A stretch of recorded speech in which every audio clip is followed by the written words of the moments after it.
suis le directeur général de Nice Expo et j'ai la chance d'être le commissaire général du premier salon de la gastronomie des Outre-mer.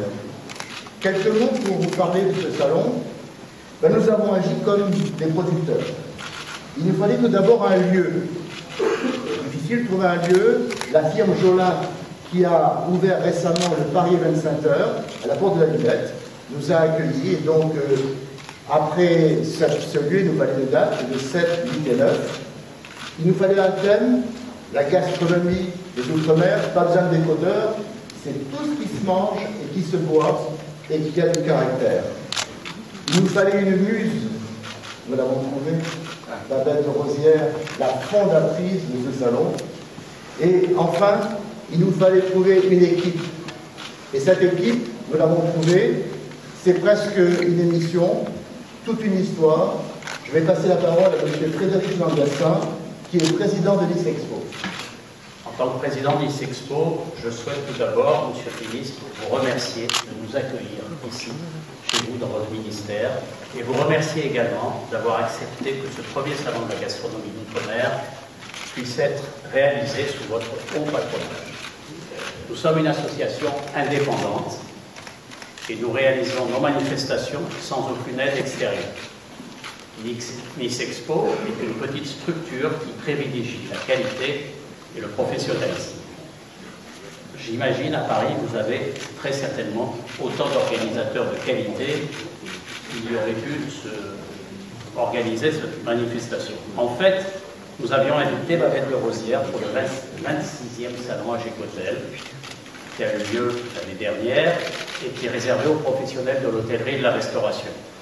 Babette était alors la présidente d'un concours féminin bio.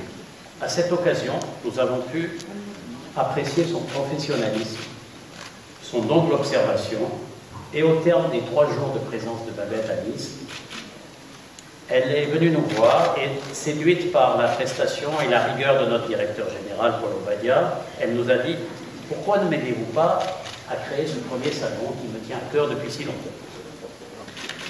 Aussitôt dit, aussitôt fait, nous travaillons depuis plusieurs mois pour cette manifestation et je tiens, pour terminer, à remercier Babette très sincèrement de la confiance qu'elle nous témoigne et je tiens également à remercier les équipes de Nice Expo qui travaillent depuis plusieurs mois également sur ce salon.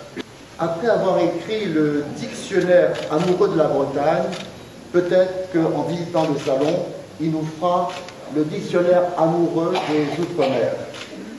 Qui de mieux que Yann Kefelec pour présenter Babette de Rosière? Alors je ne vais pas vous parler de Babette, la star des médias, la personne que nous admirons tous, la Babette grand public. Je vais vous parler de la Babette petit public. La Babette petit public, c'est la Babette de l'amitié. C'est le club très sélectif des gens qui l'aiment et qu'elle réunit si régulièrement autour d'elle. Alors Babette petit public, c'est une formule avec toutes sortes de guillemets, car c'est un public extraordinairement vaste. Babette est une femme de cœur qui suscite autour d'elle une véritable unanimité, et lors de ces fêtes, on est absolument sidéré de voir tous ces gens comme ça qui viennent chercher de l'amitié chez elle, de la joie de vivre et bien entendu de la bonne chair. Babette, c'est aussi une sorte de tour opérateur à domicile. C'est le tour du monde façon rétro Phileas Fogg, dans le sens de l'Ouest. C'est le tour de l'assiette en 80 000 épices. En même temps, ne nous y trompons pas. Avec Babette, tout est beaucoup plus mystérieux que cela. La table, selon Babette, ça n'est pas ingestion, mastication, digestion. C'est le partage.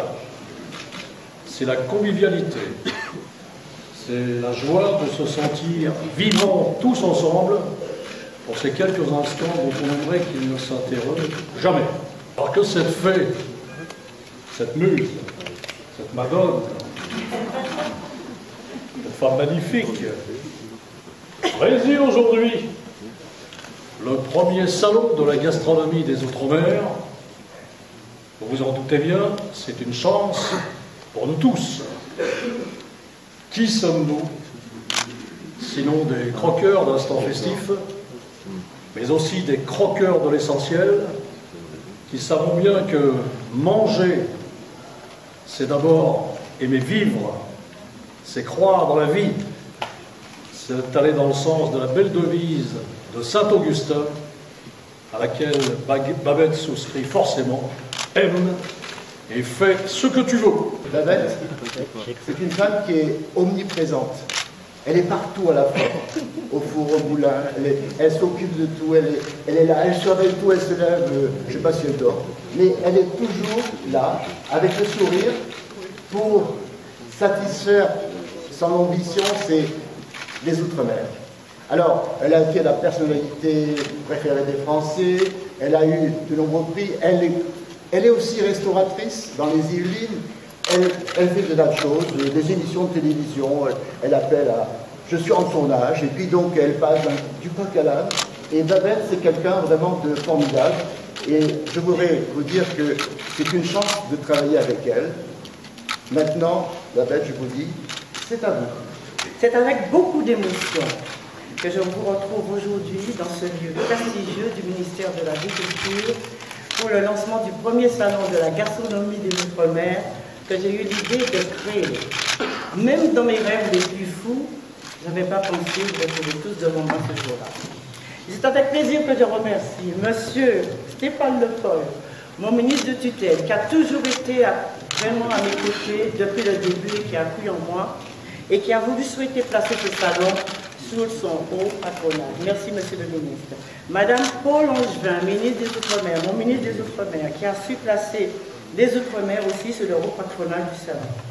Ensuite, je voudrais remercier une personne qui est absente et qui m'est chère, Madame Anne Hidalgo, maire de Paris, qui m'a beaucoup aidé, Madame Chibelin de l'Oléadome, Monsieur Joël Robuchon, mon confrère, pour leur soutien, leur aide si précieux. Je voudrais remercier également l'équipe ministérielle, et quand je parle d'équipe ministérielle, je précise de l'agriculture, pour leur disponibilité, leur soutien, leur réactivité, et je ne voudrais oublier personne. Sandrine Seban, je ne sais pas si elle est là, Philippe Maugin, Laurence Lasserre, Thibault Nancy, Guillaume Adra, Xavier Herry, Nicolas Olivier, Jean-Christophe Rougain, Elisa de la mairie de Paris, mesdames, messieurs les journalistes, mes amis et tous les professionnels qui me font l'honneur de participer à ce premier salon de la gastronomie des Outre-mer. On ne se lance pas dans un projet comme celui-là sans être entouré d'une équipe solide, disponible, compétente et efficace. C'est pour ça que je fais un grand merci à M. Frédéric Joudan-Gassin, président de Nice Expo, M. Paul Obadia, directeur général de Nice Expo, Mme Raymond Gazin, la directrice qui a des petites mains de fée et qui s'occupe de l'organisation, et toute l'équipe de Nice Expo qui m'ont entouré, sans qui cette aventure ne sera pas possible logistiquement. Un grand merci aussi à Laurence Zascas qui est en face de moi, Frédéric Olivet de France Télévisions qui m'ont beaucoup aidé, à Gilles Camouilly, Stéphane Bijou de François, mon patron Gilles Camouilly, que j'adore, de Pierre-Antoine Capton, mon producteur, je ne sais pas s'il est là, de Fraser-Loy Production, Antoine de Galzan de France Bleu, M. Stéphane Nalani, je ne sais pas s'il est là, de Simaris, pour leur soutien. Mais que serait un salon de la gastronomie sans partenaire? Je voudrais remercier tous ceux fidèles, sérieux, qui ont cru en moi dès le début, qui nous accompagnent, et j'espère qu'ils nous accompagneront l'année prochaine, sans qui ce salon serait sans saveur. Et que serait un salon de la gastronomie sans débat autour de l'alimentation? J'ai demandé à mes chers amis, Christine Kelly, elle est où? Christine Kelly, Sophie Gastrin, Michel Reynette, Marc Vizy, Gonzague Saint-Brie, que je n'ai pas encore vu, Yann Kefelec, d'animer les débats sur la question publique. Ils sont là? Que serait un salon de la gastronomie sans les grands chefs? Rassurez-vous, ils sont tous là et ils sont nombreux en démonstration tous les jours à l'espace chef qui leur est dédié. Que serait, alors je me pose la question, un salon des Outre-mer sans animation? Ah, il faut bien qu'on danse aussi un peu. Alors, plusieurs groupes de danse évolueront sous l'espace animation, mise en scène par Fabrice Di Falco pour le bonheur des visiteurs et des exposants. Nous voilà aujourd'hui réunis tous ensemble dans le salon Sully du ministère de l'Agriculture pour le lancement officiel du premier salon de la gastronomie des Outre-mer. Le premier, c'était « Ah, je vois une toque! Ah, c'est formidable !» Le premier, c'est mon confrère, quand je vois une toque, Le premier, c'est toujours plus délicat, cela demande beaucoup plus d'efforts, de travail. Mais cela ne vous étonnera pas si je vous dis déjà que j'ambitionne à recommencer l'année prochaine et encore. Ce que je souhaite, c'est mettre en valeur nos Outre-mer, nos producteurs, nos transformateurs, nos distributeurs, l'hôtellerie, la restauration et surtout nos jeunes des lycées professionnels d'Outre-mer qui participeront d'ailleurs à un concours culinaire animé par Karine Tessondier, j'espère qu'elle est là, sous la présidence de Joël Robuchon. Je veux offrir à tous les acteurs de ce secteur une formidable vitrine à Paris, un espace unique, prestigieux, rien que pour eux, le Paris Event Center. C'est un lieu magique, magnifique, qui a été inauguré il y a un mois. Ce sera leur lieu dédié de rendez-vous annuel. Que de chemin parcouru depuis 1970. Oh, ça va. Lorsque j'ai présenté mon premier concept d'émission de cuisine à la télévision, et que je suis arrivée avec un projet pour parler de mes épices, de ma culture, entre autres de mes bananes, de mes ananas, vous savez ce qu'on m'a rétorqué? Est-ce que vous savez ce qu'on m'a rétorqué? Je vais vous dire. On m'a dit, et là je mets la pédaleuse, on m'a dit, la cuisine exotique n'est pas dans la ligne éditoriale de la chaîne. Il a fallu attendre 1989 pour faire découvrir à la télévision la richesse du patrimoine culinaire de ces régions de l'Outre-mer. Aujourd'hui, je ne vais pas vous étonner en vous disant que les produits exotiques sont tous à la carte des grands restaurants. Nous les trouvons partout sous nos étals, dans les grandes surfaces. Maintenant, l'amande rivalise avec la pomme, la patate avec la rate du Touquet, le fruit d'apassion avec le prunier nageur, la cive et la ciboulette. Tout ça, ce sont des produits français issus de l'agriculture française, n'est-ce pas, monsieur le ministre? Monsieur le ministre, vous restez sans voix? Absolument, je vous écoute. Le métissage s'impose en cuisine comme ailleurs. Mais la cuisine n'est-elle pas l'art des mélanges? Hein? C'est l'art des mélanges. Alors mélangeons-nous. Et pour cela, je vous invite avec vos papilles éveillées pour goûter aux spécialités de nos Outre-mer et apprécier leur savoir-faire, leur talent, les 7, 8 et 9 février 2015 à la porte de la Villette au Paris Event Center. Vous trouverez dans ce salon de la gastronomie des Outre-mer le meilleur de tout ce qui se mange, le meilleur de tout ce qui se boit dans ces 9 belles régions des Outre-mer qui font la richesse de la France et sa diversité, n'est-ce pas, monsieur le ministre? Absolument. Je voudrais remercier et adresser un message de tendresse à celui qui partage mon quotidien, Claude Butin, qui est mon seul refuge, mon socle et mon époux. Merci.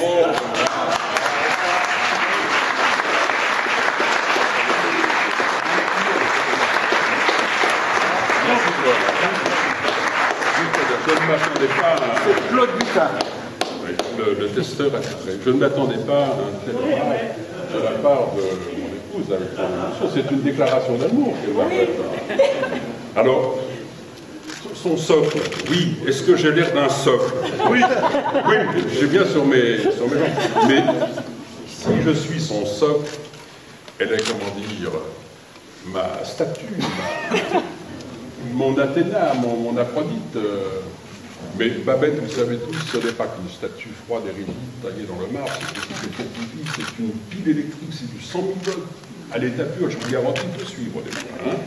C'est quoi? C'est une centrale nucléaire, c'est un tsunami. Bon, rien ne lui résiste, mais non seulement elle dit les choses, des fois assez crûment et directement, mais pour moi, ce qui compte le plus, ce sont les gens qui les font, les choses. Et Babette fait. Elle a fait ce salon de la gastronomie, ça a été très difficile, ça fait 10 mois qu'on travaille dessus. Maintenant, tout est en place, les exposants sont là, un décor, vous allez voir ça, je suis sûr que c'est les plus beaux salons que vous n'avez jamais vus à Paris. Aujourd'hui, nous avons la chance d'avoir parmi nous M. Stéphane Magliani, qui est le président directeur général de la CEMARIS, qu'il dirige depuis le 1er juin 2012 et que je pourrais appeler Monsieur Plus. Lorsqu'on regarde vos statistiques, Monsieur Rayali, c'est plus de chiffre d'affaires, plus de transactions. Vraiment, dans un contexte aujourd'hui où tout est morose, vous nous apportez une joie de vivre et vous êtes un de nos partenaires privilégiés. Et je pense que tous les produits ultramarins qui passent par vous sont d'une très grande qualité. La scénariste, c'est Rungis. Pourquoi moi je suis très très heureux de soutenir la gastronomie des Outre-mer? Parce que cette gastronomie, elle est extraordinaire. Et Babette en est la traduction. Alors moi je rêve que d'une chose, c'est qu'elle m'apprenne à faire la cuisine. Et j'espère que ce rêve sera réalisé bientôt. On ne présente plus M. Stéphane Le Foll, ministre de l'Agriculture, de l'Agroalimentaire et de la Forêt. Un salon de la gastronomie, d'abord. Parce que la gastronomie, c'est vrai que c'est un enjeu pour la France. C'est une image que nous avons dans le monde. C'est aussi l'objectif qu'on s'est fixé avec l'exposition de Milan, qui, cette année, en 2015, réunira le monde entier pour parler de la gastronomie. Et la France doit y prendre toute sa place, avec la diversité de ses agricultures, de ses productions, de ses producteurs. Mais derrière la gastronomie, il y a, et ça a été dit par Yann Kefelec, le repas. Parce que c'est absolument nécessaire de bien manger. Mais il faut aussi concevoir l'idée du repas, comme celui d'un échange, comme celui d'un partage. Je crois que Rabelais, à ce titre, nous avait montré la voie. Et je suis très attaché, à travers de la grande tablée et autres manifestations que nous organisons, à marquer justement le fait qu'avec la gastronomie, il y a derrière le partage, l'humanisme qui va avec. Et c'est aussi ça le message que nous voulons faire passer. Gastronomie donc, et puis des Outre-mer.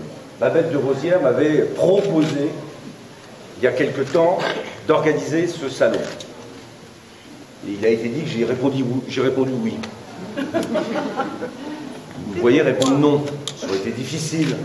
Elle était venue aux grandes tablées organisées par le ministère de l'Agriculture.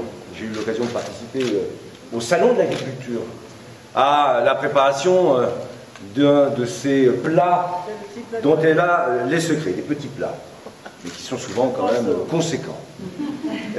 Mais il y avait là un enjeu, ça a été dit tout à l'heure par plusieurs intervenants. Celui qui consiste à dire que, au moment d'ailleurs où le président de la République rappelle que la France est unie, que la France, elle est une, mais qu'elle a une diversité à valoriser, eh bien, ce message sur ce salon de la gastronomie des Outre-mer, c'est de montrer que dans cette grande tradition française, dans cette grande histoire commune de la gastronomie française, il y a une place énorme qui doit être faite à la diversité et en particulier à cette gastronomie des Outre-mer. Et donc ce salon, il a ce message qui consiste à reconnaître ce qui est la richesse de cette cuisine. Je ne vais pas me faire ici l'ambassadeur, il y a une ambassadrice. Et je lui laisserai toute la latitude possible pour qu'elle puisse exprimer au travers de ce qu'elle fait à la télévision, à la fois la qualité qui est celle de sa propre cuisine, et surtout la démonstration de la richesse de cette gastronomie des Outre-mer. Elle s'appuie, et il faut le dire aussi, sur une diversité des agricultures des Outre-mer. Et au fur et à mesure du voyage qu'on peut faire, et à Rungis, Monsieur le Président, il y a là manière aussi de le mesurer, à travers tous les produits, ça a été cité. Il y a des productions, des producteurs, des territoires, des terroirs qui sont représentés avec maintenant, et on va aller encore plus loin, en particulier lors de mon voyage en Guadeloupe, je vais essayer de mettre en place aussi un IGP sur la Guadeloupe. On a des enjeux de différenciation, des enjeux de richesse et de diversité.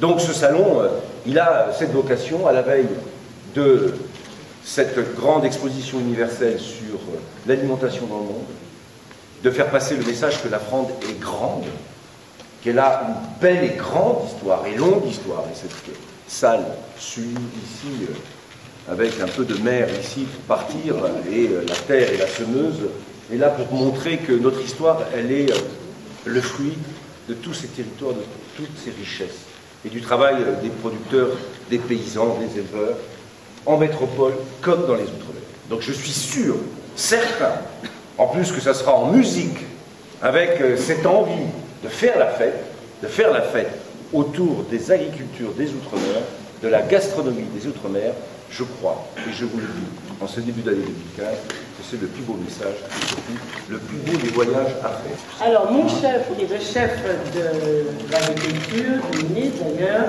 m'a accompagné depuis 6 heures ce matin pour préparer ce bon cocktail que vous allez déguster. Alors, je vous demande de l'ovationner parce qu'il a beaucoup de mérite de supporter une tournade comme la vôtre à la cuisine.